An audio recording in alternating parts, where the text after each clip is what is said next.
Bueno, buenas noches a todos, buenas noches a quienes nos están saludando por el chat, Luciano, María José, Claudia, gracias a todos por saludarnos, a las personas que ya se han conectado con este espacio. Mi nombre es Sandra Inés Rosso, soy la socia fundadora de R&I Smart Health, una firma de consultoría que en este mes de abril está de cumpleaños, estamos cumpliendo 7 años y hemos decidido celebrarlo haciendo lo que más nos gusta y es compartir el conocimiento y las cosas que sabemos. Pero como solos no nos las sabemos todas, hemos tenido la maravillosa oportunidad de tener una serie de invitados todas estas semanas que nos han hablado de temas muy interesantes. Estuvo con nosotros la doctora Andrea Bello hablando de resiliencia en tiempos de COVID, desde la perspectiva de las personas que están hoy al frente en los equipos de salud. Tuvimos otra conferencia sobre telesalud, telemedicina. La semana pasada tuvimos una maratón de cursos relacionados con el cumplimiento de los requisitos legales para telesalud y otros temas relacionados con la habilitación, como son los cursos obligatorios sobre atención a víctimas de violencia sexual desde la perspectiva de consulta externa. Y bueno, cerramos este mes de abril con un webinar que para mí ha sido un desafío desde el punto de vista del tema. Le decía hoy al doctor José David Telles, ya lo voy a presentar, pero le decía que el tema es un tema interesante, pero desafiante. Desafiante, voy a hacer yo el rol hoy de entrevistadora, digamos y de moderadora.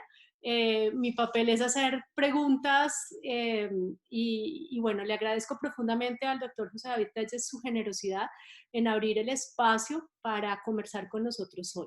Antes de presentarlo, quiero recordarles a los cientos de participantes que tenemos ya conectados, les agradezco un montón la acogida, de verdad. Les recuerdo a todos que queremos que este sea un espacio de doble vía. Entonces los invitamos a que nos hagan todos sus comentarios y todas sus preguntas a través de la opción del chat y a través de la opción de preguntas y respuestas. Yo voy a ayudar aquí a transmitirle al doctor esas preguntas o esos comentarios. Doctor, quiero contarles que nos está acompañando Jenny Ramírez desde Cali, Carlos González desde Panamá, el doctor Raúl Mejía, Diego Llamosa desde Pasto Nariño. Bueno, ahí voy poco a poco, nos está saludando Floralba desde la UCIP del Centro Policlínico de Lolaya, la doctora Angélica María González, bueno, en fin, no los puedo saludar a todos, gracias por estarnos saludando y demás.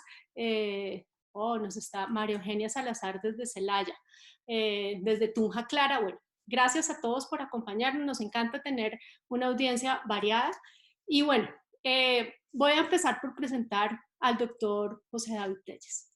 El doctor Telles es médico, es psiquiatra, eh, eh, es actualmente el director, el coordinador, el cargo es coordinador de salud mental de la Clínica Universitaria Colombia, lidera además el grupo de investigación en los temas relacionados con psicopatología y sociedad y es docente del posgrado de psiquiatría en la Fundación Universitaria Sanitas. Doctor, ¿algo más que quiera decir usted para presentarse?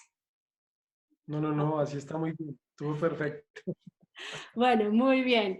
Este tema es un tema retador. Yo le decía y les decía a todos ustedes, cuando estábamos hablando con el doctor del abordaje del tema, lo vamos a tratar desde tres perspectivas. Desde la perspectiva del duelo, cuando perdemos un familiar, un amigo, un ser querido, digamos desde lo que puede pasar a cualquier persona.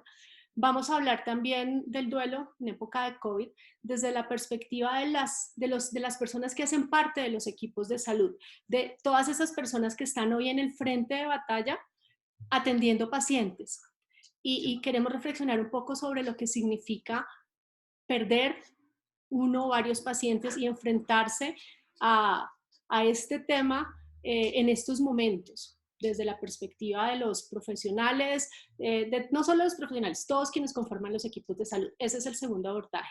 Y el tercero tiene que ver con la perspectiva de esos mismos equipos de salud, pero ante la pérdida de un amigo, de un compañero de trabajo.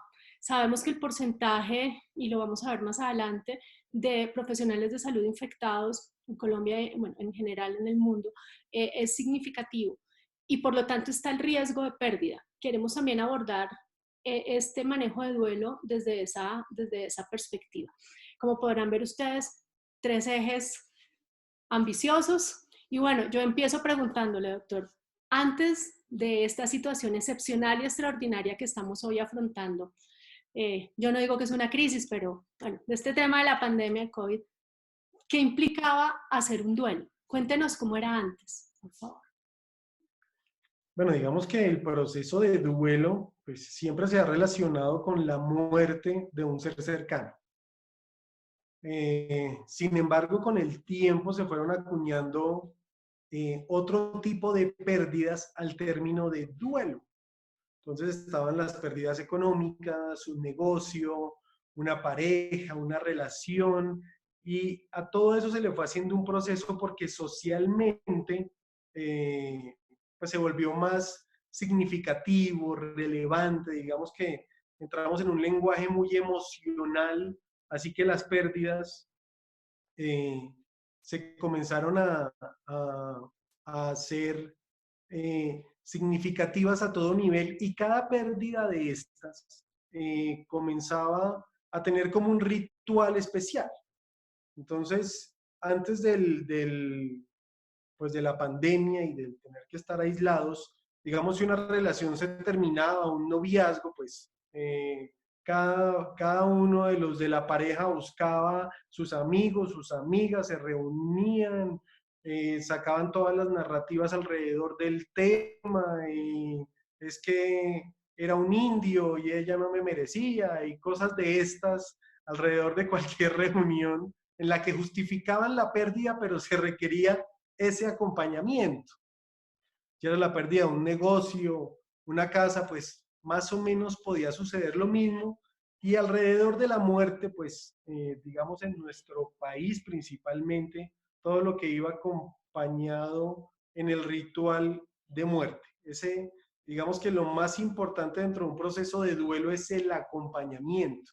Entonces, una vez enterada la persona de la muerte de su familiar, su ser querido, su amigo, pues había un sitio especial para encontrarse, lo hay todavía, digamos, en estos momentos no se puede usar, pero todavía lo hay, que son las funerarias, donde va la familia, la que quiere recibir el acompañamiento, pues sus personas cercanas y poder sentir que ese dolor no lo está viviendo solo. Vemos que lo importante del duelo es compartir el dolor, recibir el apoyo de los cercanos para que puedan surgir las lágrimas, cómo sucedió el evento, cómo fue la muerte.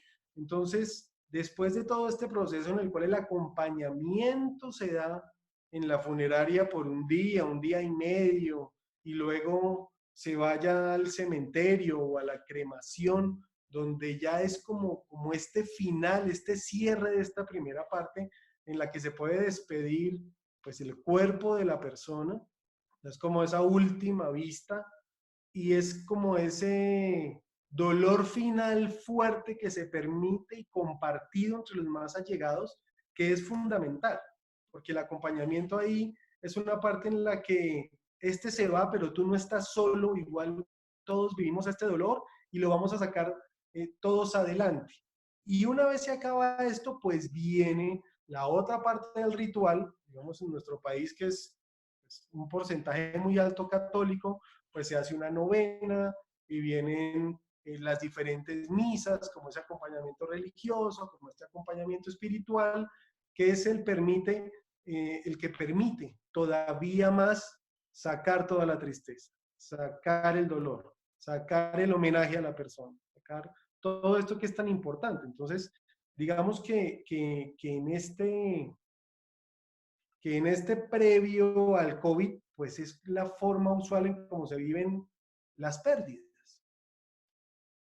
Bueno, y o sea, voy a hablar, dos momentos le entiendo. La primera parte, y voy a usar algunas de las palabras, ritual, narrativas, acompañamiento, recibir apoyo de los cercanos, ¿cierto?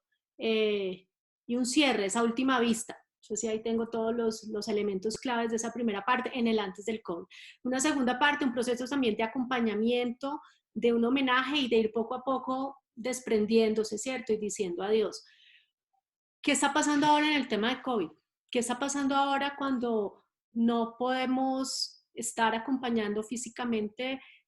¿Qué ha visto usted? ¿Qué desafíos se están afrontando? Y quisiéramos también que los participantes nos vayan escribiendo en el chat a medida que el doctor va conversando. ¿Qué está pasando en sus ciudades, entonces, en sus entornos y qué están viendo en relación con de esos dos momentos que el doctor refería? ¿Qué está pasando ahora, doctor Telles?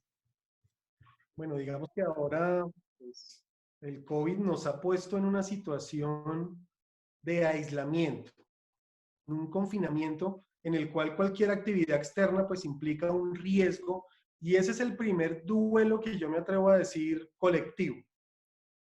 Y es uno, el temor a contagiarse. Ese es como el primero. Y por ese temor a contagiarme, pues no puedo salir. Entonces, de alguna manera hay una pérdida de autonomía en la libertad, en el poder conocer el mundo como lo tenía planteado antes, en salir a la calle, en ese compartir. Es como una primer renuncia, una primer pérdida que tenemos que hacer prácticamente todas las personas. Y esto nos ha traído, digamos que otro tipo de pérdidas, y es dentro de la convivencia habitual que estamos teniendo dentro de las casas. Es irónico, pero el encontrarnos ahora con la familia eh, ha generado que el conocerse más haya traído pérdidas sentimentales, emocionales y terminan prácticamente en divorcios. Entonces ahorita se está dando un duelo también a ese nivel de pareja emocional, familiar, porque se está colapsando ese tipo de relaciones.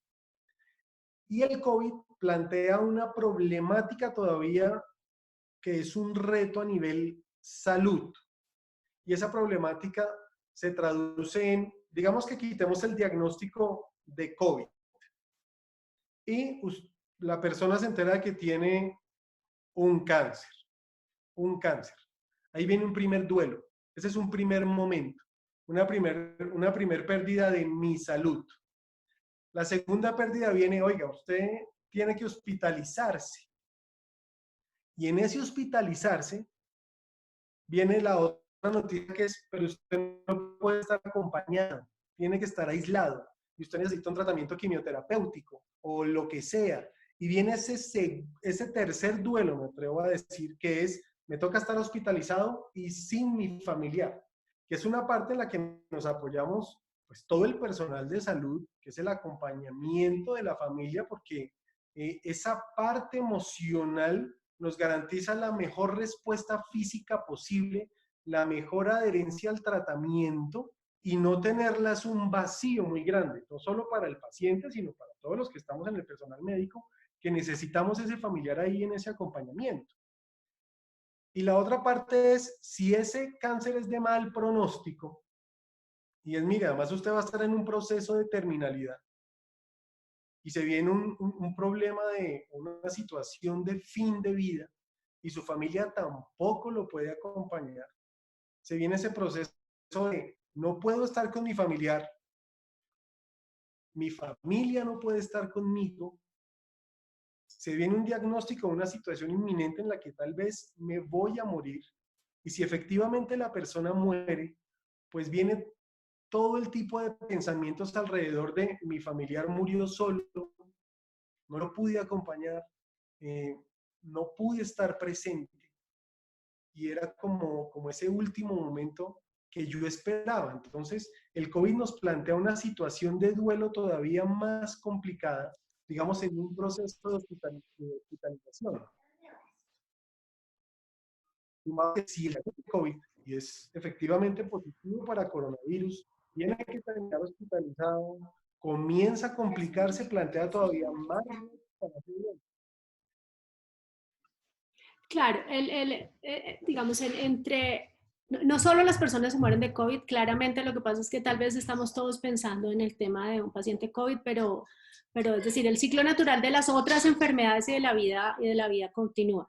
Eh, nos está preguntando Adela, dice, bueno, ¿cómo se elabora el duelo? Cuando los familiares no pueden ver al fallecido ni hacer los sepelios y demás actos propios de nuestra cultura. Y hay otra pregunta también que me hacen en forma anónima, preguntando sobre, y bueno, y cómo se afronta cuando se trata de un paciente COVID, aún donde el nivel de aislamiento es mucho mayor.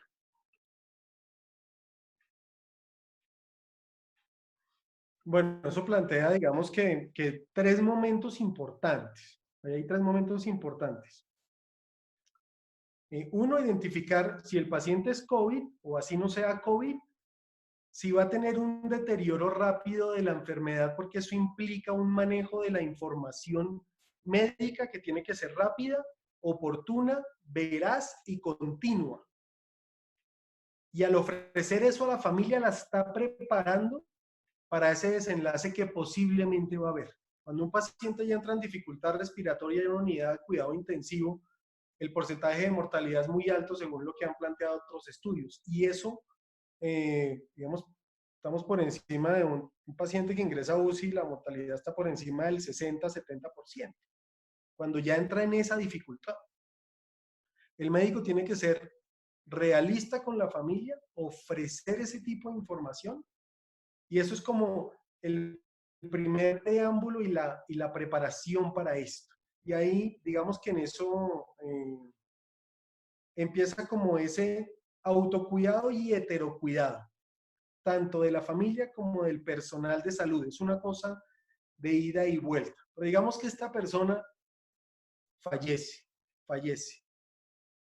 Cuando se da un ritual normal, el, digamos que las personas van y constatan que el cuerpo que está en el ataúd, pues es el de la persona que murió, a los que fueron a visitar, y eso es lo que permite como la aceptación de esa primera parte del duelo. Si nos damos cuenta, en Colombia hay duelos complicados porque no se sabe qué pasó con la persona. Entonces, en la época de la violencia, cuando estuvo en su parte fuerte, que no se sabía si la persona fue secuestrada, murió, la mataron, se enfermó, no se sabía el desenlace, eso era lo que complicaba el duelo, el no tener evidencia. Entonces acá es muy importante que haya una evidencia visual de que el paciente falleció. Y eso se tiene que definir si es o a través de una foto o a través de un video de esa última parte del paciente. Con eso, pues los que no pueden estar presentes, por lo que decían ahorita, si tiene COVID y además los otros entonces están en riesgo de tener COVID, pues es un aislamiento casi total. La prueba tiene que ser esa. Y eh, digamos que los trámites alrededor de esa muerte tienen que hacerse de una manera muy ágil. Lo que es el acta de defunción, el levantamiento de esta muerte. Ya está la prueba y se tiene que mover rápidamente para que las personas puedan empezar a elaborar ese duelo, porque el momento de la clínica, que usualmente es cuando la familia está en la sala de espera, se enteran que la persona falleció o se les dio la información de que venía complicada, ahí es un primer momento. Ese primer momento no está en la clínica.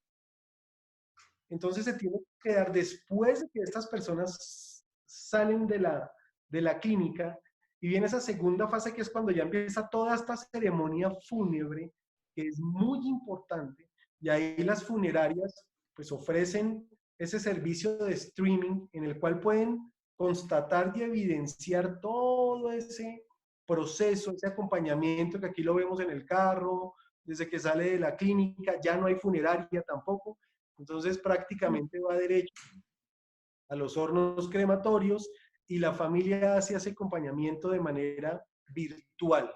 Tiene que ser por video y se tiene que dar. Y el ritual del sacerdote, de la misa, las palabras, todo esto se hace de una manera virtual y digamos que por video. Y ahí pues también se puede soportar todo este momento de despedida, y esto pues con algunas, realmente las palabras de los asistentes ahí a ese momento.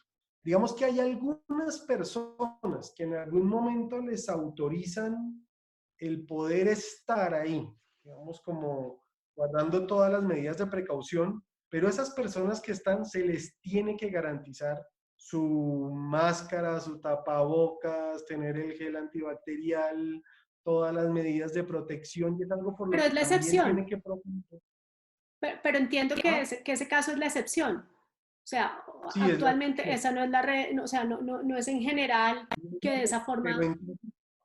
claro, no es la regla, pero en caso de que pasara, esas personas tienen que sentirse cuidadas y protegidas por quienes están a cargo de esa ceremonia, porque también es una forma de acompañamiento. No es solo tu dolor, sino que también te protejo en tu dolor. Y eres importante. Al dejar eso a las personas y el sentirse acompañadas de esa manera, es muestra que esa muerte que se dio es importante para todo el mundo, incluyendo hasta los que no lo conocían. Y eso es en parte, digamos, que esta humanización a la que está dando pues toda esta pandemia, que nos reta a una forma de morir diferente, un acompañamiento diferente.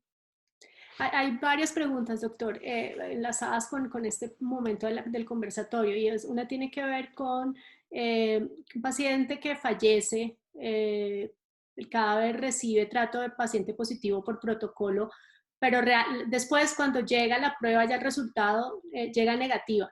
La familia refiere que quisiera devolver el tiempo para poder despedirse. Digamos que ahí hay, entre ese momento uno como familia, cuando sale el familiar de la casa que estaba enfermo, esperando con una sospecha de COVID, y esa incertidumbre de lo vuelvo a ver, no lo vuelvo a ver, y esos desenlaces tan agudos y tan acelerados que se dan en algunos pacientes. Eh, claro, usted lo mencionaba ahora, una cosa es un paciente con una enfermedad crónica donde, no sé, un cáncer, una condición de estas da unos lapsos de tiempo diferentes para aceptar y demás, aún en medio de esta situación. Pero puntualmente en el tema de COVID, eh, ¿qué manejos, Constanza nos pregunta, qué manejo, qué sugerencias se dan frente a la familia en esos casos, cuando ni se dieron cuenta y ya el desenlace se dio?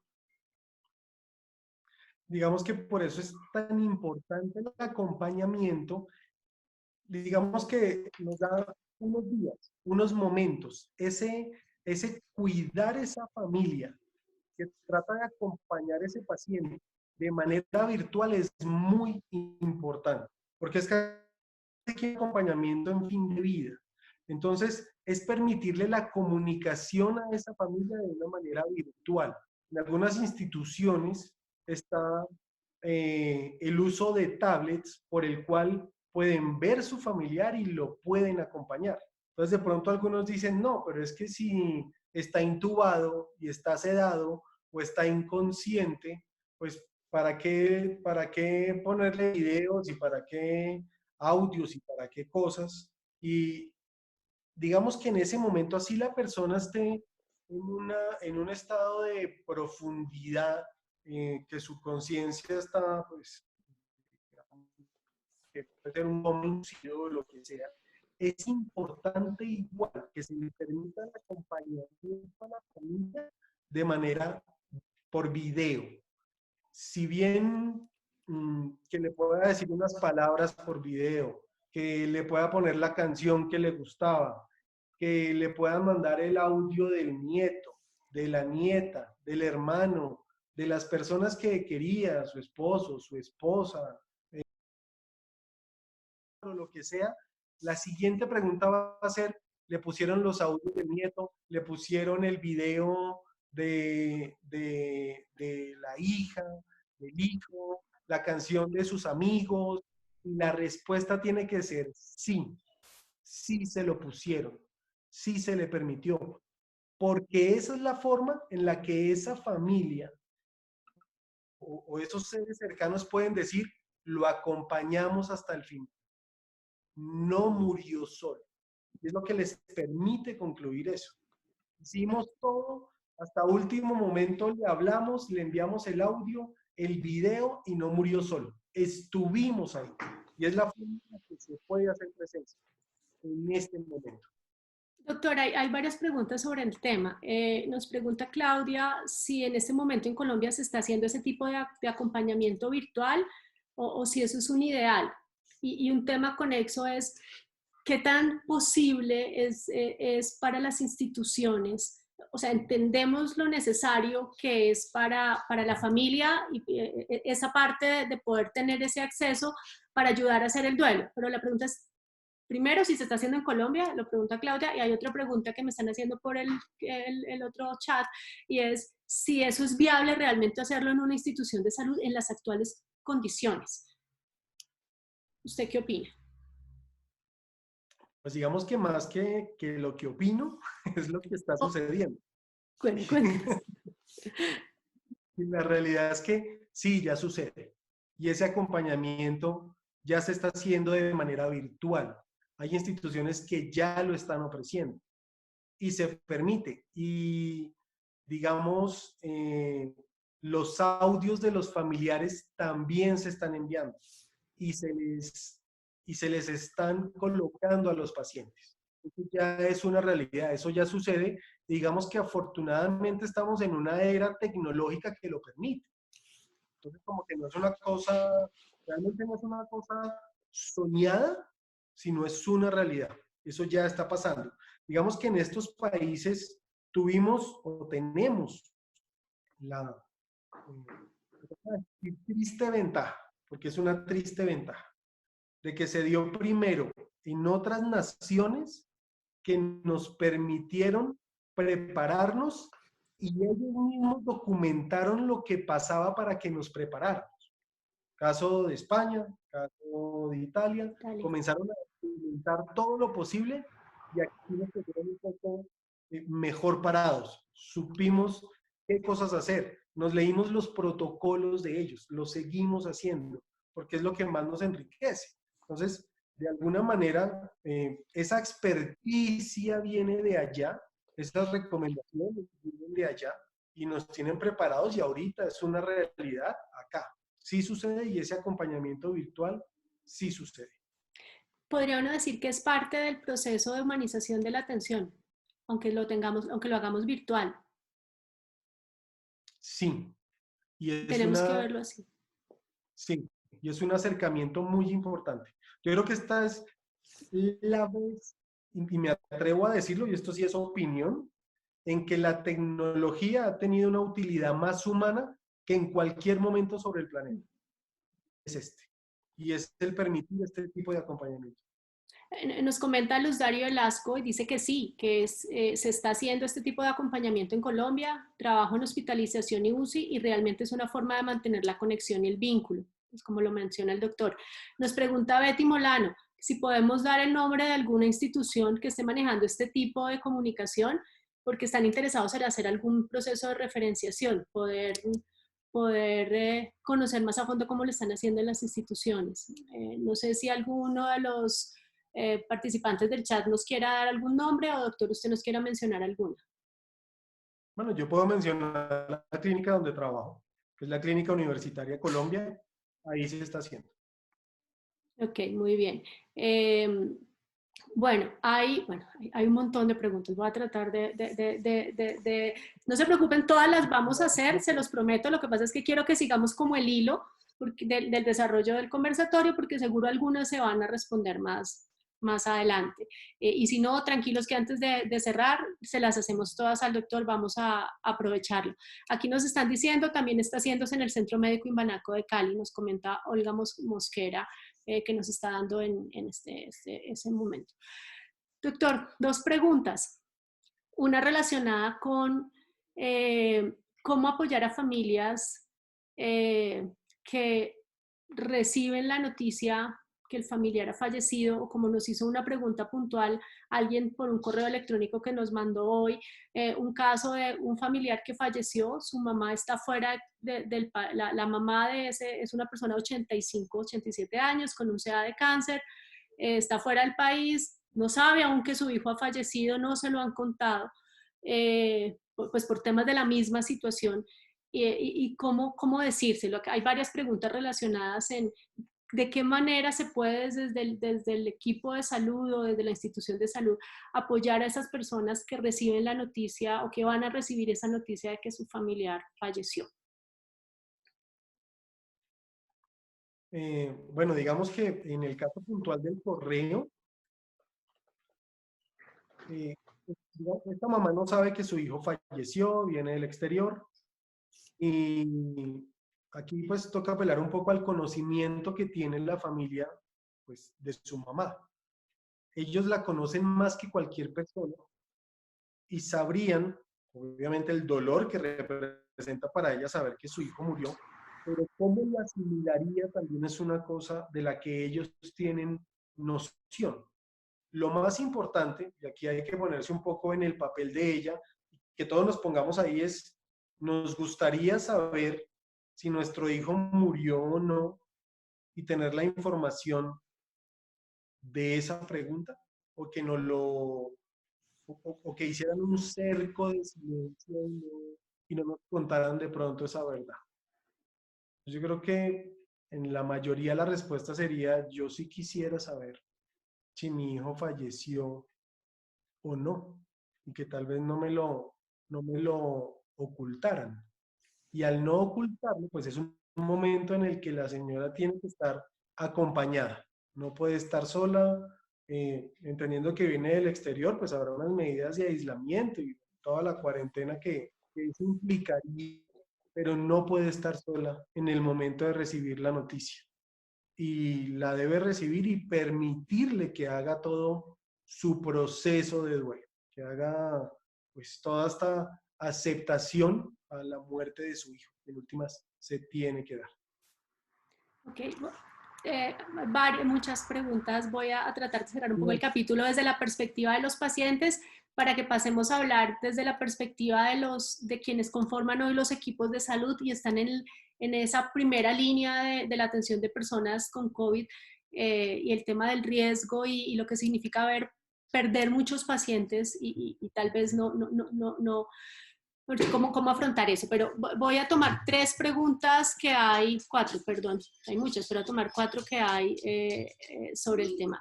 La primera tiene que ver si usted, doctor, sugiere o qué opina de darle manejo psicológico a pacientes con diagnóstico COVID, pero que están en la casa. Si debería ser algo que desde ya debería estar haciéndose proactivamente y en forma rutinaria, pues porque hemos hablado mucho desde el paciente que entra, que está en el ámbito hospitalario. En el tema domiciliario, ahí hay un par de preguntas.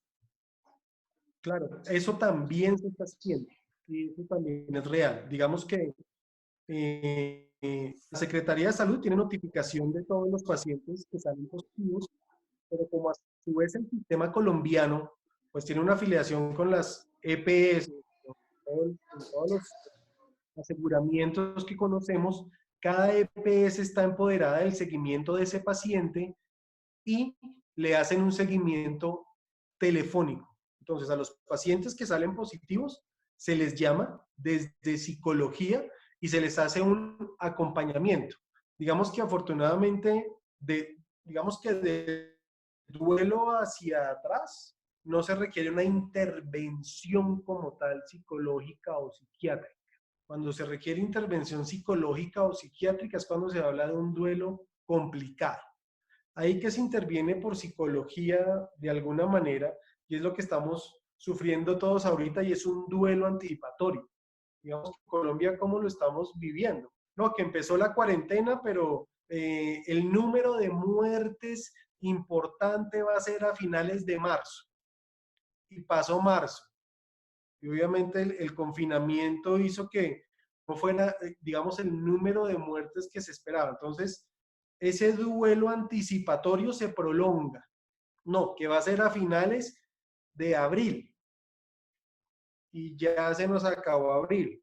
Entonces dijeron, no, que estamos esperando que sea a finales de mayo y de pronto por las nuevas medidas de hoy puede que eso pase y todo el mundo, todos estamos con un duelo anticipatorio a situaciones que no han llegado y comienzan a surgir todos los pensamientos anticipatorios que comienzan a generar este duelo. ¿Será que yo me voy a contagiar? ¿Será que un ser cercano se va a contagiar? ¿Será que yo en el hospital, yo clínica, me voy a contagiar y se lo voy a llevar a mi familia? Y todo eso es duelo anticipatorio. Esa parte anticipatoria es la que comienza a intervenir, ahí sí, psicología de manera telefónica, de manera virtual o por teleasistencia en los pacientes que dan positivo para COVID, y eso también está pasando hoy en día. Aquí hay un comentario, como ustedes me dicen, el duelo anticipatorio genera desgaste en todos. Lo hace ella como, como un comentario. No sé sobre eso si quiere usted ampliar algo más. ¿Me lo repites, por favor, que se me fue la onda, la señal? Constanza menciona que el duelo anticipatorio genera desgaste.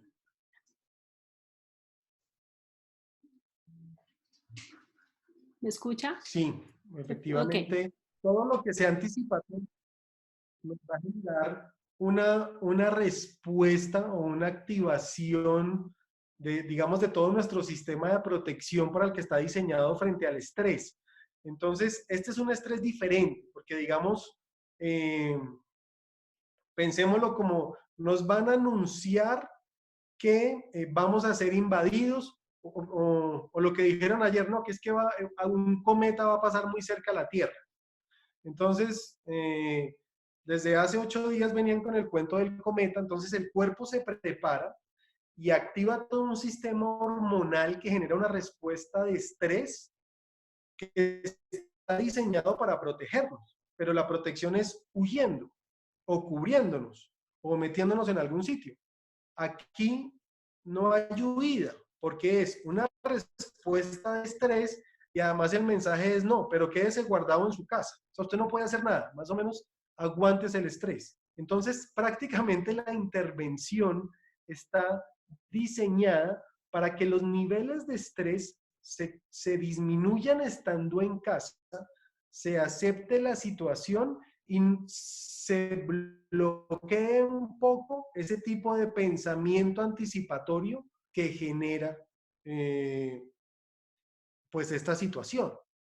Entonces se bloquea el pensamiento anticipatorio, se controla más la ansiedad en cierta medida, porque igual seguimos ante una situación que viene para la que estamos preparándonos absolutamente todos. Aquí hay un comentario de Andrea, nos dice, cuando el volumen aumente y no permita comunicar la muerte a la familia, más aún cuando están fuera del país y estos no se pueden movilizar o no se pueden contactar, entonces lo importante es dejar un testimonio o documento donde se deje claro que murió acompañado y sin sufrimiento. Ese es un aporte que hace Andrea. Sí, pero eso es muy importante. Digamos, eso que está diciendo Andrea es clave y es que, digamos, los familiares tengan la certeza de que su paciente estuvo acompañado hasta último momento, que hubo un auxiliar de enfermería, que estuvo el médico, que estuvo la enfermera jefe, que en ese momento de fin de vida estuvo acompañado, porque mucho del dolor que experimentan las familias es el pensar que murió solo, que murió en su angustia, que murió en su preocupación, y es importante documentarles que no fue así, que no estuvo solo su familiar, que realmente estuvo acompañado y eso queda escrito y es muy importante y en eso también descansa la familia y tiene su proceso de duelo, digamos que protege contra el duelo complicado, protege contra un trastorno más adelante. Eh, como se tiene la necesidad de contar con registros de la información dada a la familia. Esta es una pregunta desde la perspectiva del prestador de servicios de salud. ¿Cómo o en dónde se deben realizar esos registros? Esos registros con esa información que usted está mencionando o de todo este proceso y demás, ¿en dónde se deja? ¿Es parte de la historia clínica? ¿Cómo se está manejando? Inicialmente es parte de la historia clínica. Digamos que el documento, como todos sabemos, y legalmente es lo que nos protege, pero además es donde documentamos todo lo que hacemos, es la historia clínica. No debe haber como un documento ajeno a esto. Entonces, lo que sí se hace es cuando la persona, como va a suceder, reclaman la historia clínica, ahí queda registrado. pero además dentro de la información, digamos que el principal registro que tenemos los tratantes en salud o los que asistimos en salud es ese registro verbal hacia la familia y hacia los pacientes, porque igual la información se brinda. En ese momento se tiene que aclarar esa duda y verbalmente, de la manera más humana y con el mayor entendimiento de la información que se está brindando, se tiene que hacer. Digamos, ese es como el primer bálsamo que se le tiene que brindar a esa familia en dolor. Oiga, estuvimos pendientes de su familiar, lo acompañamos hasta el final, no estuvo solo, no estuvo solo. Raúl nos hace una pregunta. Dice, mi hermana muere de cáncer, no era paciente COVID. No pude estar en el sepelio, solo asistieron mis sobrinos. Eso hizo que aun cuando pienso en ella, me parece que aún está viva en su casa. No he podido hacer el duelo como se hace normalmente. ¿Cómo enfoco mi duelo? Digamos, es importante que dentro de todo lo que ha sucedido, él pida toda esa información que le puede mostrar que efectivamente su hermana falleció, porque por las circunstancias que hayan sido, pues no pudo asistir. Yo voy a poner el caso de mi mamá. Mi mamá no murió, pero mi abuelo sí. Entonces, cuando mi abuelo murió hace muchos años, mi mamá estaba fuera del país y ella no pudo venir para absolutamente nada. La forma que yo tuve para hacerle palpable a mi mamá en ese momento la muerte de mi abuelo fue enviarle, porque tampoco estaba la tecnología que tenemos ahorita. Esto no existía. Estábamos todavía muy en párvulos en esto. Y le mandé la banda que estaba sobre el cajón con el nombre de mi abuelo, esa púrpura, que se pone ahí y se la pude enviar a Estados Unidos. Y esa fue la forma en la que ella pudo relacionarse con la muerte de mi abuelo. Años después, cuando ya pudo venir, tuvo un segundo momento que fue yendo al cementerio y pues ya despidiéndose directamente en la tumba. Pero es todo lo que permita esa despedida. Mi recomendación es que se pueda alinear con esa despedida, que se hable con los sobrinos, que le cuenten absolutamente todo acerca de ese momento, por difícil que sea, y que se permita llorar ese momento de la muerte. Porque el duelo está diseñado para llorar esa despedida, llorar esa partida, y es supremamente importante. Las personas que están levantando la mano en la aplicación, por favor, háganos las preguntas en el chat o en la opción de preguntas y respuestas. Doctor, desde la perspectiva de quienes están hoy conformando los equipos de salud, como digo yo que es la línea de frente y la línea de batalla en esa preparación y en ese proceso que hemos venido afrontando como comunidad, como sistema de salud, como país frente a la pandemia. ¿Qué deberían estar haciendo las instituciones de salud para apoyar y acompañar a las personas, a sus equipos de salud frente a lo que está pasando y lo que va a suceder? Hay varias preguntas sobre eso. Okay. Digamos que en términos generales, la forma en la que un equipo de salud comienza a afrontar el duelo es por el autocuidado propio y el del equipo. Entonces, digamos que ese cuidado primario y ese cuidado de la salud mental y emocional del equipo viene de los que están alrededor, de los que están de guardia, de los que hacen el turno con uno.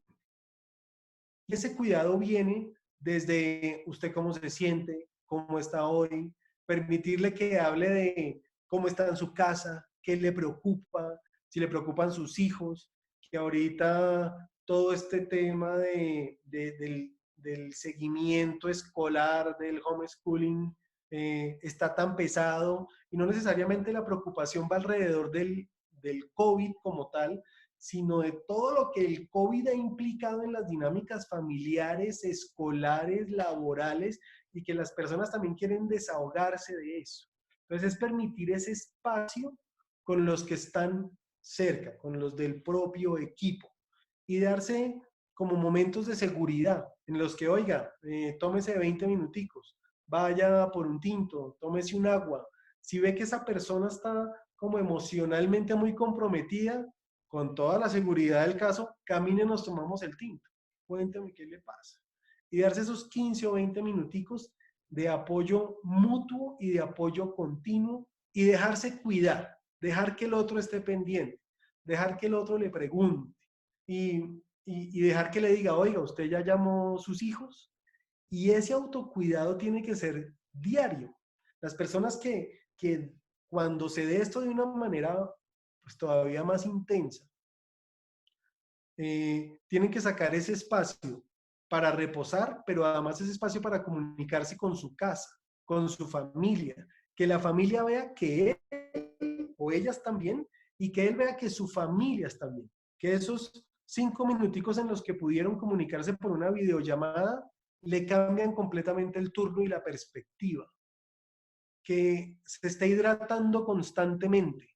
Eso es súper importante, que haya puestos de hidratación en los que las personas de turno tengan acceso a eso y una nutrición adecuada, una nutrición que realmente sea sana. Y eso también se tiene que dar en el turno, porque es todo lo que tiene que ver con el autocuidado, los tiempos, la expresión de emociones, la parte física, la parte emocional y también decirlo, la parte espiritual. Cada quien desde su creencia, pues esos tiempos en los que si quiere rezar, quiere orar, quiere meditar, se lo permita, se lo permita. Y recordar que como cuerpo de salud, pues tenemos límites, que hay un punto hasta donde podemos llegar y no podemos hacer más y nos toca aceptarlo. Se hizo lo posible, sí, pero igual se murió. Pero no porque no se haya hecho, es porque hay cierta capacidad, hay cierta limitación y no podemos lacerarnos, ni latigarnos, ni flagelarnos por ese tipo de cosas que en últimas tampoco dependen de todos nosotros y es algo que tenemos que aceptar y reconocer. Tenemos limitación. Ahora, frente a ese punto, y no me cansaré de decirlo, creo que en nuestro sistema de salud de alguna manera durante todos estos años, casi que se viniera preparando para un momento como este, porque lo que el sistema de cobertura nacional comenzó a prepararnos mentalmente fue a definir rápido, no engolosinarnos con los pacientes, a no reciclar pacientes, aprender a definir. Y creo que eso, que en algún momento era como nuestra queja, hoy en día es lo que nos va a jugar a favor. De alguna manera creo que eso es una de las cosas en las que yo me atrevo a descansar, en que estamos muy entrenados para algo así. Ya sabemos decidir y llevamos 20 años decidiendo rápido. El sistema nos lo exigió. Así que lo vamos a hacer. Claro, se trata de personas atendiendo personas y se trata de entender también el tema de los límites de la fragilidad del talento humano, ¿cierto? De permitirse eso. Hace 3 semanas hicimos un webinar sobre resiliencia y la psicóloga, la doctora María Andrea Bello, le mencionaba eso, decía, o sea, siéntanse tranquilos y den la licencia como personal de salud de sentirse agotados, de manifestar que están agotados, de saber que sí hay que hacer todo y se está haciendo todo, pero no son superhéroes invencibles. Eh, ¿Qué opina usted sobre esas afirmaciones, doctor? Sobre todo, se lo planteo con algo que usted mencionó y es la importancia de dejarse cuidar. Y con todo el respeto de los médicos a quienes admiro, con quienes he trabajado y de quienes he aprendido mil cosas en estos 25 años en el sector de la salud, sobre todo el médico, el especialista, es muy autosuficiente y es muy difícil aceptar y el dejarse cuidar, y afrontar esos momentos de fragilidad. Hay varias preguntas aquí sobre el tema de fragilidad o no, o de una postura antifragilidad para enfrentar esta crisis pandémica o no. ¿Algún comentario sobre eso? Sí, pues mira, nosotros eh, nos hemos encontrado con sorpresas a ese nivel que mencionas. Efectivamente, este es un punto en el que todos estamos al mismo nivel, todos tenemos el mismo miedo, independientemente del que sea el que intuba al paciente, que digamos es el puesto directo, como el que lo recibe en la puerta. El miedo es exactamente igual. Eso ha hecho que la apertura de los especialistas sea superior y eso lo hemos encontrado en la clínica en las diferentes estrategias que hemos utilizado para intervenir grupos. Entonces, inicialmente lo hicimos de una manera presencial, pasando servicio por servicio, saludando a todos los especialistas, a todas las enfermeras, enfermeros, auxiliares, absolutamente a todo el mundo, lo que se necesite. Y en ese primer momento no había una gran apertura. A medida que fueron pasando los días, esta apertura se dio mucho más, hasta el punto que ya se hacen reuniones de este tipo como la que estamos teniendo, directamente con los grupos de la clínica, con una participación altísima de los especialistas, manifestando sus sentimientos, sus preocupaciones, sus temores y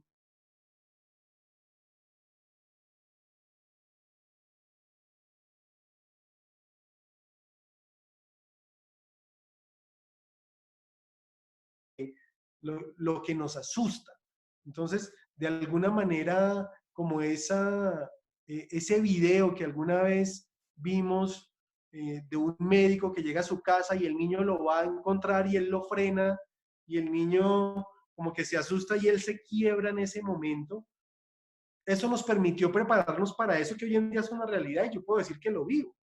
Yo llego a mi casa, mis hijos se van a saludarme de 5 y 3 años, me toca detenerlos y ellos ya, además familiarizados con el tema, que es otra cosa que ha permitido, me dicen, ¿tú tienes coronavirus? Entonces yo les digo, no, no tengo coronavirus, pero me toca irme a arreglar y ahí sí los voy a poder saludar. Y es como que hemos podido entrar en ese tipo de cosas y en estos escenarios que te digo virtuales y presenciales con los especialistas, desde anestesiólogos, cirujanos, intensivistas, todos han participado y se han unido a que, listo, nos dejamos cuidar y también cuidamos. Nos dejamos proteger y también protegemos a los del equipo. Y eso se está dando de una manera muy favorable.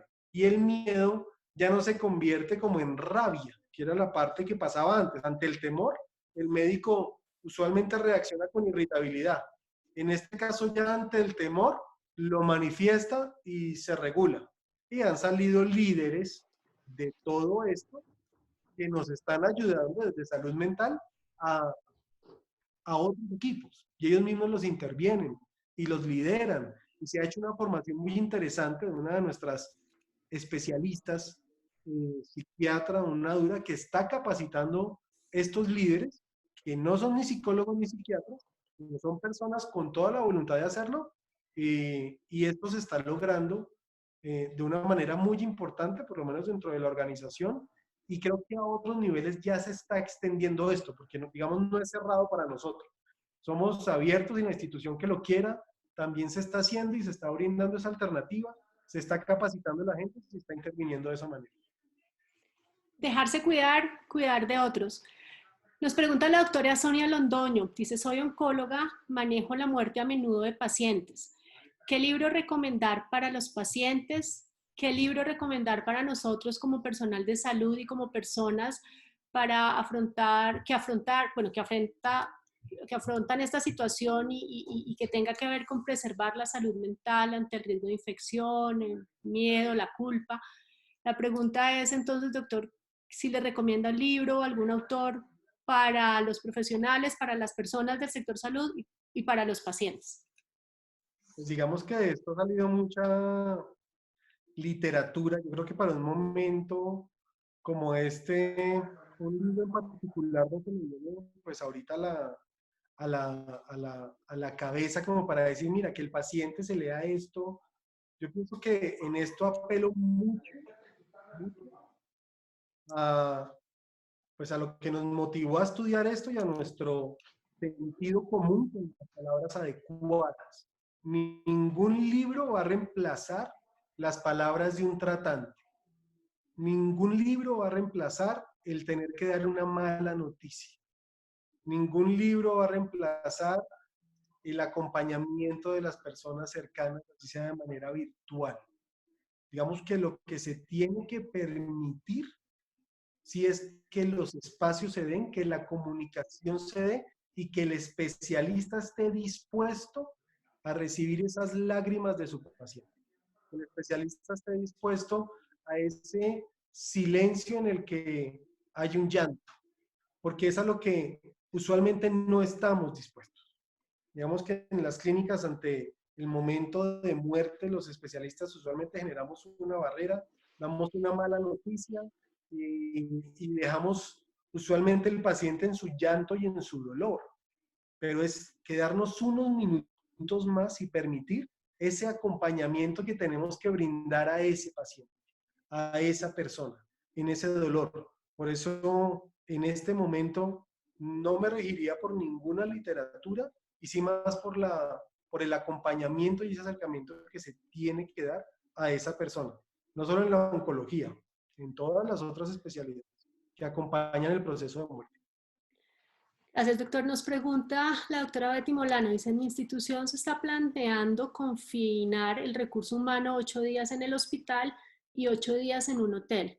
¿Qué actividades se pueden implementar para el manejo de esta situación, para apoyar ese manejo del recurso humano ante este tipo de estrategias? Eh, pues, digamos, hay que mirar la pertinencia de que se vayan a un hotel.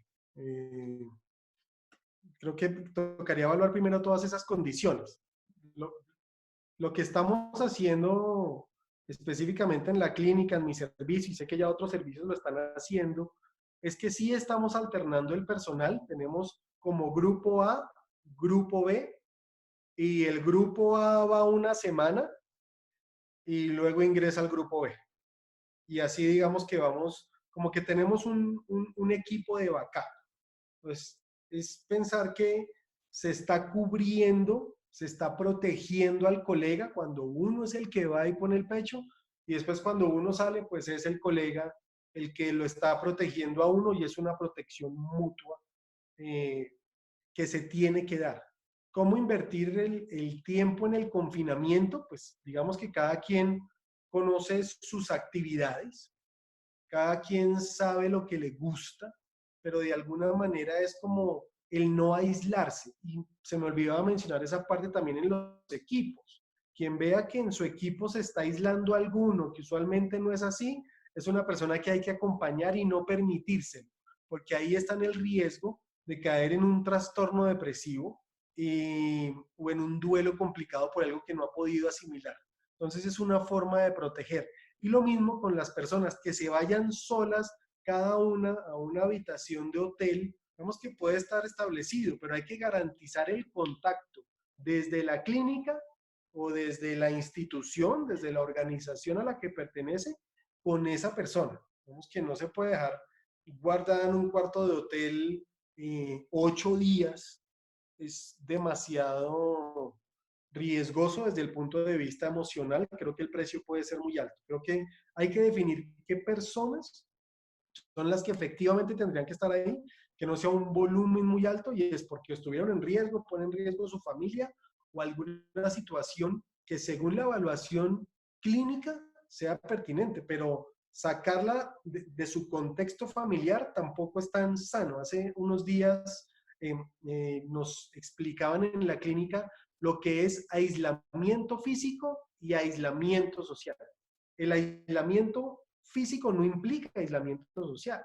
Entonces yo puedo tener mis espacios en mi apartamento, en mi casa, en los que yo me voy a movilizar, pero no necesariamente dejo de compartir con el resto de mi familia. Yo puedo compartir en la distancia, pero puedo compartir. Puedo tener mi aislamiento físico, pero no mi aislamiento social. Y si hay personas de riesgo, que son adultos mayores, personas con comorbilidades, obviamente lo entendemos, pues todavía más aislado de esas personas y no necesariamente me tiene que confinar a mí como personal de salud en un 100%.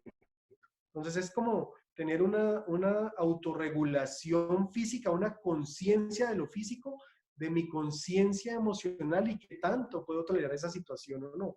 Porque ¿qué pasaría si en el hotel hay uno positivo? Entonces, después del hotel, ¿para dónde todos los que estaban en el hotel, si de alguna manera también compartían los pasillos o el escenario? Digamos que siempre he cuestionado un poco ese tipo de decisión. No porque la literatura lo cuestione, eso lo cuestiono yo. Doctor, muy bien. Nos pregunta Constanza, redes de apoyo, en las redes de apoyo, los casos de personas que han experimentado lo mismo, ese compartir experiencias ayuda a aliviar el dolor. ¿Estaría bien crear una página de apoyo para familiares de pacientes quienes han perdido un paciente? Discúlpame, repíteme otra Que vez, si qué pena. estaría bien, ¿qué opina usted de crear una página web, un sitio web de apoyo para familiares de pacientes quienes han perdido un paciente? Es decir, para tener un espacio virtual para dar apoyo a pacientes o a personas que han perdido un paciente y a otros pacientes que puedan estar en el proceso. Eso puede servir, digamos que a nivel de otro tipo de pérdidas, y lo hemos experimentado en Colombia con víctimas de la violencia, cuando los que han tenido esa pérdida se reúnen entre sí como familiares, como mamás que han perdido hijos en combate, haya sido de un bando o del otro, cuando se reúnen, ese compartir ha sido significativo, importante y reparador para las personas. Entonces, me parece que es viable, obviamente cuando se dé, tendría que evaluarse, pero lo que se ha visto a nivel mundial con ese tipo de experiencia, con pérdidas similares ante una catástrofe, en este caso podríamos casi que equipararlo, sí resulta útil. Que las personas comenten la experiencia de su pérdida en el mismo contexto, sí es útil. Nos pregunta Luis Eduardo, ¿qué puede aportar el acompañamiento espiritual, no necesariamente religioso, en el momento de la muerte, de este proceso de duelo y demás? Usted lo mencionó en algún momento, pero no sé si hay algún comentario frente al tema del acompañamiento espiritual. Sí, pues es tener claro que además es una pregunta supremamente valiosa porque los seres humanos tenemos todos un componente espiritual. Todos buscamos creer o no creer en algo, pero ese componente espiritual está y debe ser asistido. Es una parte muy importante en cada persona. Entonces, desde la clínica, pues, digamos, en el servicio de cuidado paliativo, que son los que más se enfrentan como al tipo de pérdida, duelo anticipatorio, este acompañamiento en fin de vida, perdona, las psicólogas hacen un acompañamiento también de tipo espiritual que es muy importante, no ligado a la creencia religiosa. Cuando se liga a la creencia religiosa, también se incorpora esa parte de la creencia del paciente y se permite esa asistencia que también es muy importante. A veces la brinda la misma familia y nosotros desde lo profesional, pues por nuestra parte, si es cristiano, católico, musulmán, budista, está ese líder que se acerca y también permite como esa asistencia espiritual y es muy importante. Y en este caso, aclarando todo, pues tendría que ser virtual también. Ok, voy a hacer, antes de tocar el último bloque que hemos preparado para este conversatorio, a leer algunos comentarios que nos hacen en el chat. Jonathan nos dice, el distanciamiento físico no significa un aislamiento emocional, usted también lo ha mencionado. Plantea que la línea 192 puede ser una herramienta interesante que maneja teleapoyo y telepsicología para brindar, como apoyarse en estas estrategias. Y Delia nos menciona, las sesiones de terapia de grupo para familiares de usuarios con COVID en UCI pueden ayudar en el proceso de separación y probable muerte. También entiendo que lo están haciendo en la institución de Delia. Voy a redondear. Instituciones donde están desarrollando acompañamiento a los pacientes a través de tema virtual. Clínica Universitaria Colombia, Centro Médico Imbanaco, Hospital de San José, que me lo están preguntando en los chats y queda ya como en el tintero. Doctor, San José también. ok, son 4 entonces. Eh, ¿Cómo abordar el tema del duelo cuando quien fallece es uno de nuestros compañeros de trabajo y somos parte de esos equipos de salud. María, Perdón, Clínica del Occidente también están allí refiriéndolo, entonces ya tenemos 5 ahí referentes. Eh, Vamos a cerrar este webinar hablando de este tema. Que ustedes y de lo que nos puede compartir desde la vivencia en la institución. sí, digamos que desafortunadamente pues, en la clínica tuvimos que vivirlo pues, de primeras y fue una situación que se volvió individual, colectiva, pues ante la pérdida de uno de nuestros colegas, el primer médico que murió en Colombia, que salió por las noticias, todo el mundo pues, supo esta situación y fue como esta tensión grupal desde el gerente de la clínica hasta la persona más distante del doctor que falleció estuvieron presentes en un momento que se permitió, uno, para recibir todas las ansiedades que había en el grupo particular de este doctor, en el servicio de urgencias, en el cual se pudo de alguna manera aligerar esa carga y esa preocupación, porque obviamente ante la pérdida también viene la pregunta, y si se murió él, pues también me puedo morir yo, porque estuve cerca, porque estuve al lado, porque tenemos la misma edad, porque era una persona joven, o sea, puede morirse cualquiera, entonces se permitió eso desde el gerente, el director científico, el jefe de urgencias, digamos que estuvieron muy prestos a atender todas estas inquietudes con la asistencia de salud mental también, en la que fue un proceso en el que hubo mucho llanto, mucho dolor, eh, muchas manifestaciones también de rabia, como al no haber podido hacer nada, pero es necesario que alguien la reciba. Y en este caso, pues fueron ellos. Y ya digamos al segundo día, ellos mismos plantearon que querían hacer un homenaje a, al doctor y se organizaron, se llamó al sacerdote por la creencia en general. El sacerdote, si bien no celebró una misa, sí hizo una reunión con la distancia permitida, no fueron más de 10 personas, manejó varios grupos y permitió también las manifestaciones y él dio unas palabras también hacia estos compañeros que se querían despedir de su colega y rendirle un homenaje que, que finalmente termina con una ceremonia muy bonita a la salida de la clínica, con todos sus compañeros armando como una calle real, el carro fúnebre saliendo, permitiendo no solo las lágrimas, sino también los aplausos hacia este doctor. Y eso fue reconfortante para todos, si bien pues fue un final muy triste por la muerte de él, se permitió que ese proceso de acompañamiento por sus colegas también se diera.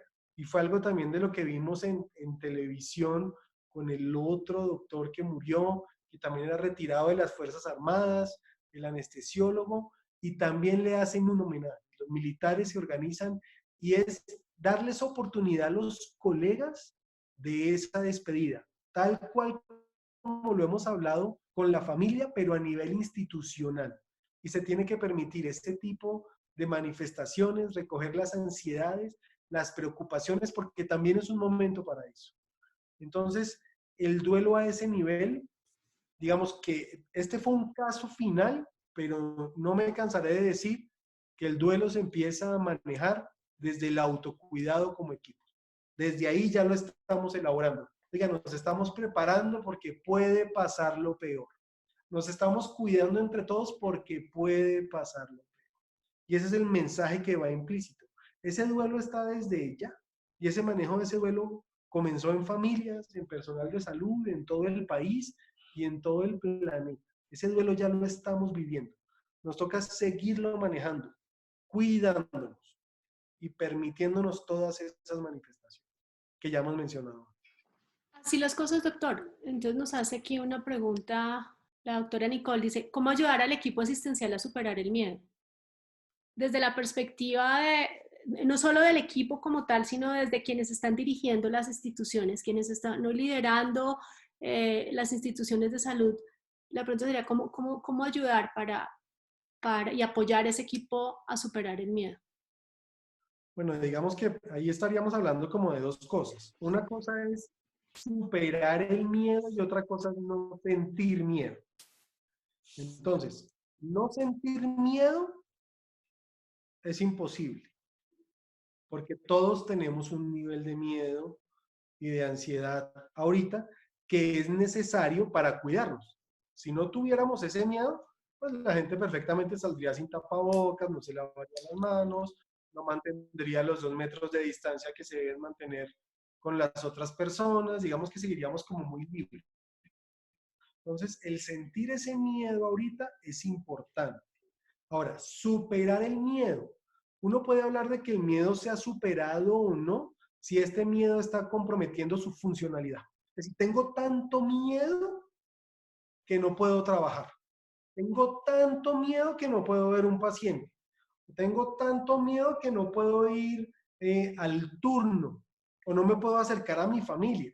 Si ese es el nivel de miedo, ahí sí estamos hablando de que está generando una interferencia y que es un miedo que tiene que ser superado.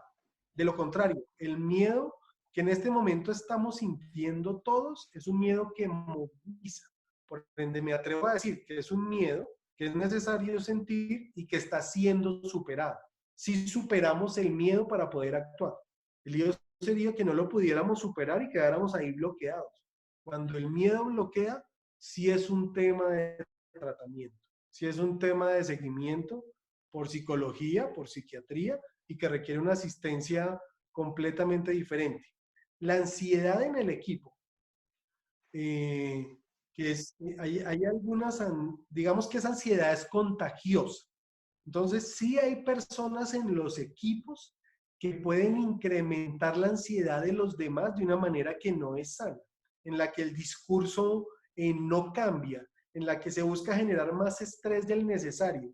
Cuando eso se da a nivel grupal, lo importante es identificar quién está inyectando en mayor proporción ese miedo y llamarlo aparte y hablar con esa persona, recibirle las ansiedades, permitir que alguien de salud mental acompañe ese momento y esa persona logre mitigar la ansiedad que está teniendo ese funcionario que está propagando la ansiedad a los demás.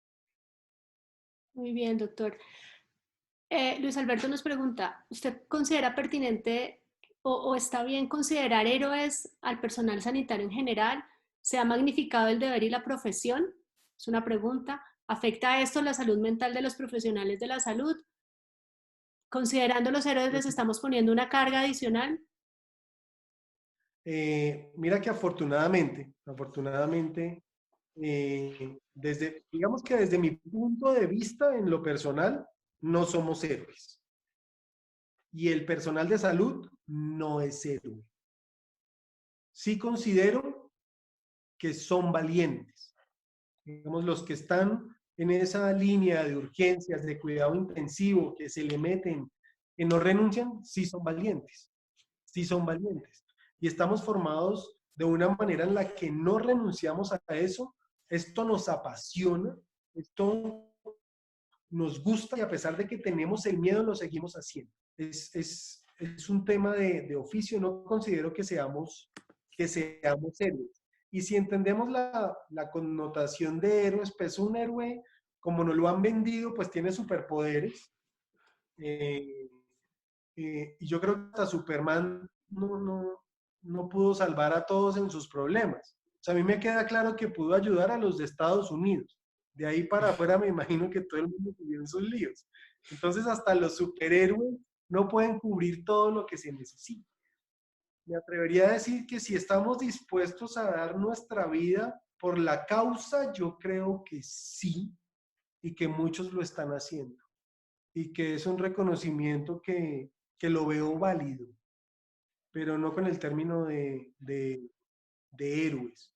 No creo que estén poniendo una carga. Yo hace unos días estuve entrevistando a varios de los médicos hasta hice un videito pequeño de un minuto en el que les preguntaba, ¿te consideras héroe? No, no me considero héroe.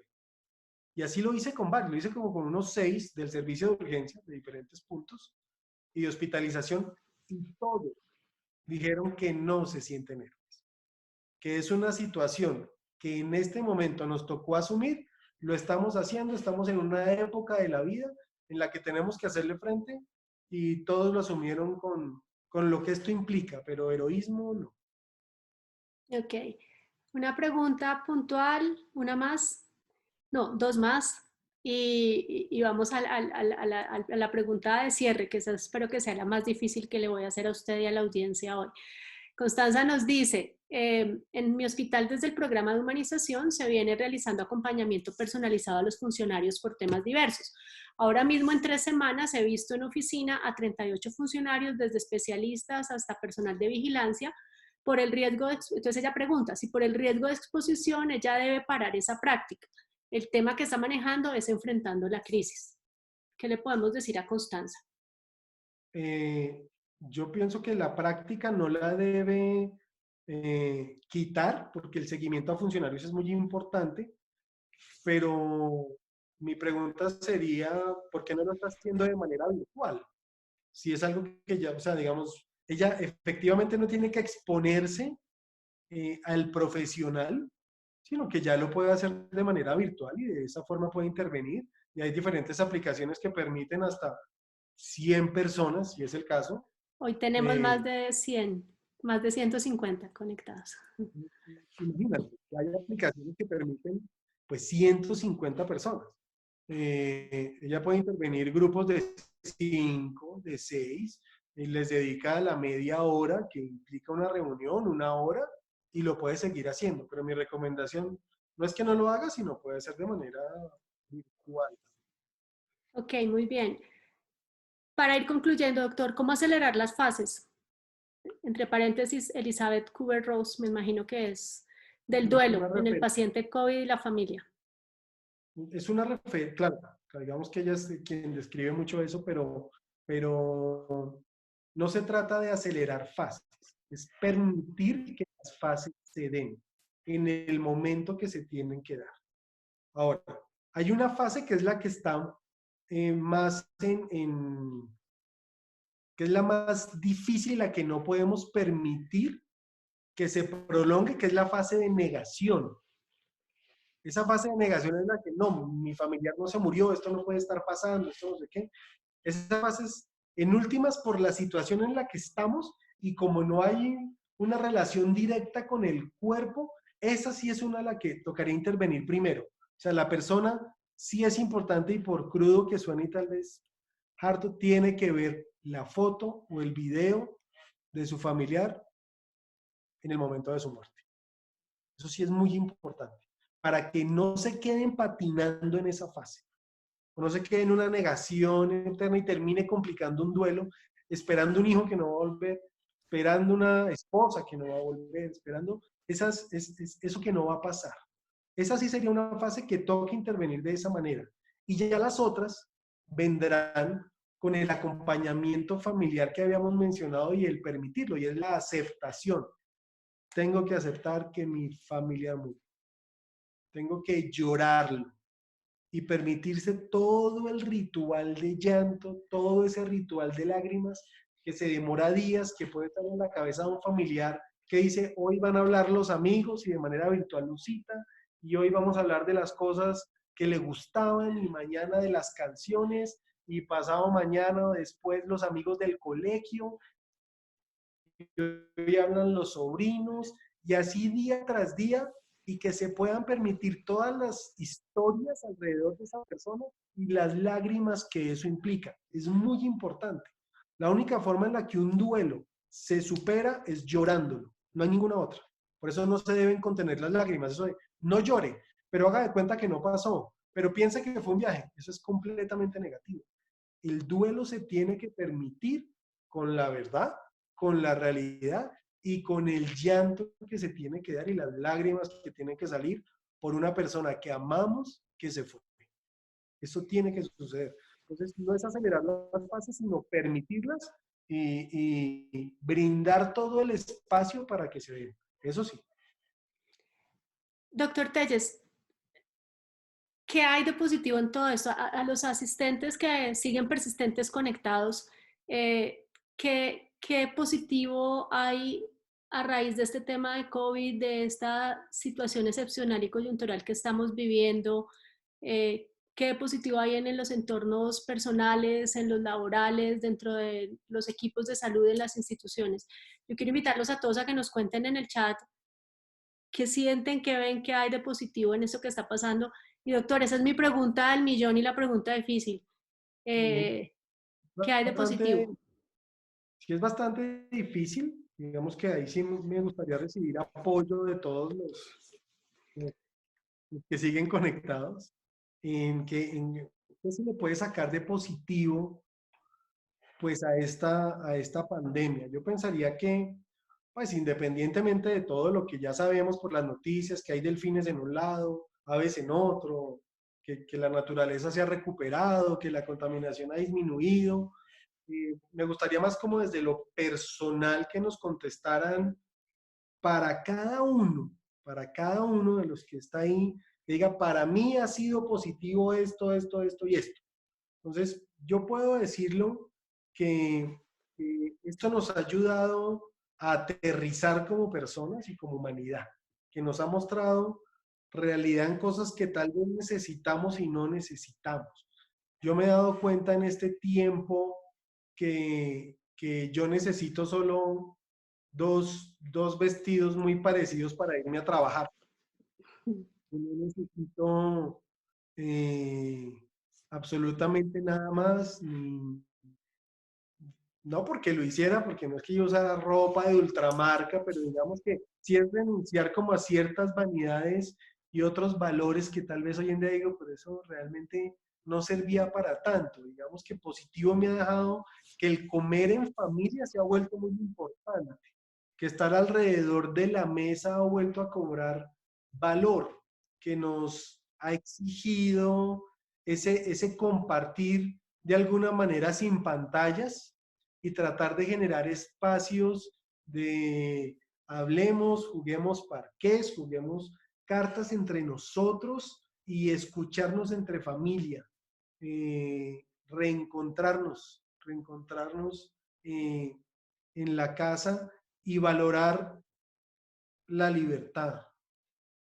Creo que como la teníamos tal vez servida de la puerta para afuera de la casa, no, no era tan valorada. Creo que ahorita el saber que tengo, que no tengo la noción de poder salir, es algo que extraño y me ha dado como que, oiga, estar afuera es importante. Saber que lo puedo hacer, que, que es estar libre es importante y el valor del otro.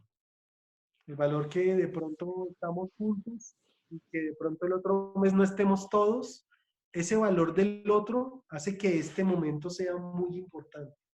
Tanto el valor propio como el valor de las personas de mi familia con las que no he podido compartir, que ha tocado, y muchos seguramente lo han vivido, el Happy Birthday por la pantalla. Entonces, Así como es. que, hombre, ¿cuántos Happy Birthdays me perdí? ¿Cuánto esto? Creo que va a tener un valor cuando podamos reunirnos, compartir esos momentos. Sí, el doctor Raúl Mejía nos dice, cambiaron los valores. La doctora Betty Molano dice, positivo la capacidad de resiliencia, del afrontamiento de una nueva forma de vivir y ver la vida. Eh, Janet Quintero dice, conocer las personas con las que realmente se puede contar. Aquí nos dice María Astrid Uribe, reconocer que somos vulnerables y la solidaridad es fundamental para seguir adelante a pesar de lo difícil que se vea la situación. Edgar nos dice que no somos omnipotentes. Omaira nos dice, valora la familia y mi trabajo. María Fernanda Velázquez nos dice, lo positivo es todo de esta pandemia es aprender a valorar los momentos en familia, vivir con lo básico, dejar vanidades. Omar dice la familia, valorar el trabajo. Eh, es la oportunidad para desarrollar habilidades de resiliencia. Nos habla María Andrea, doctora María Andrea, un gusto tenerla por acá. nos ha permitido valorar cosas sencillas que habíamos olvidado, que eran importantes. Nos dice Vicky, muchas gracias, excelente charla. Bueno, aquí tenemos un poco de agradecimientos también al conferencista, doctor. Voy a seguir Muy con lo amable. positivo antes de darle los agradecimientos. Ha sido positivo que el personal de salud reconoce la importancia de la bioseguridad, las prácticas de limpieza y desinfección y la seguridad del paciente, no solo como requisitos que hay que cumplir y que en ocasiones son subvalorados y no se implementaban de manera estricta. Luz Neida Blanco, yo me uno a eso, los de calidad, acuérdense que no se lo deseamos por molestar, doctores. Eso creo que ha sido positivo y eso va a hacer que se tenga eco todos estos temas. Valorar la libertad, ser más tolerante con mi familia, dice Janet. Eh, Déjenme, hay muchos comentarios, no los vivir el día. Por Eh, ahí los vecinos, sí, los alimentos, muchísimo. Eh, Doctor, yo quiero agradecerle un montón su generosidad, su tiempo y su compartir. Hay muchos comentarios de felicitación al manejo del tema y a lo que nos ha enseñado y nos ha compartido. Porque hay varias preguntas sobre eso, quiero recordar los nombres de las instituciones en las que se están adelantando todos estos procesos, estos protocolos, estos manejos para ayudar al proceso de duelo a la familia y demás. Espero que no se me quede ninguna por mencionar. La Clínica Universitaria Colombia, el Centro Médico Imbanaco, nos refirieron el Hospital San José Infantil, el Hospital San José General, el Centro Policlínico de Lolaya también comentaron que está adelantando actividades de este tipo y la Clínica del Occidente. Seguramente hay muchas más. Bueno, me están diciendo Hospital Susana López de Valencia, Popayán, Cauca. Yo estoy segura que todas las instituciones acreditadas o en proceso de acreditación han implementado esto porque este tema de la humanización y el trato humanizado lo llevan en la esencia. A todos los asistentes, gracias. A usted, doctor, de verdad que no Sí, tengo una muchas mejor forma de celebrar el cumpleaños de mi empresa que con este espacio, de verdad, se lo gracias. agradezco un montón. No. Gracias por su generosidad. Este video lo vamos a subir mañana en YouTube. Les voy a compartir por correo electrónico el mail, en un mail, perdón, el link. Nos interesa que mucha gente los vea. Nos interesa ayudar para que todos estemos mejor y que los pacientes sean mejor atendidos. Doctor, ¿quiere decirnos algo de cierre? No, pues muchísimas gracias por este espacio, es muy valioso. Yo espero que así como yo aprendo de todo lo que dicen ahí, haber aportado en algo pues para lo que estamos viviendo en este momento, para lo que se nos viene y mi gratitud eterna contigo, con todos los que tuvieron paciencia y, y nada más. Muchísimas gracias, muchísimas gracias. A todos, por favor, cuídense, déjense cuidar, cuiden a las personas que están alrededor de ustedes. Acuérdense que aquí somos personas atendiendo personas, se vale sentir miedo, hay que comunicarlo y hay que hablar sobre el tema y los veo en una próxima oportunidad. Ya estamos pensando cuál va a ser el siguiente tema para conversar, doctor. A su familia, gracias y a usted por su tiempo. Bueno, y al doctor Gracias. Ricardo Herrera que lo invitó, que me lo referenció para esto también. Muchas gracias. Hasta luego a todos. Chao. Hasta luego.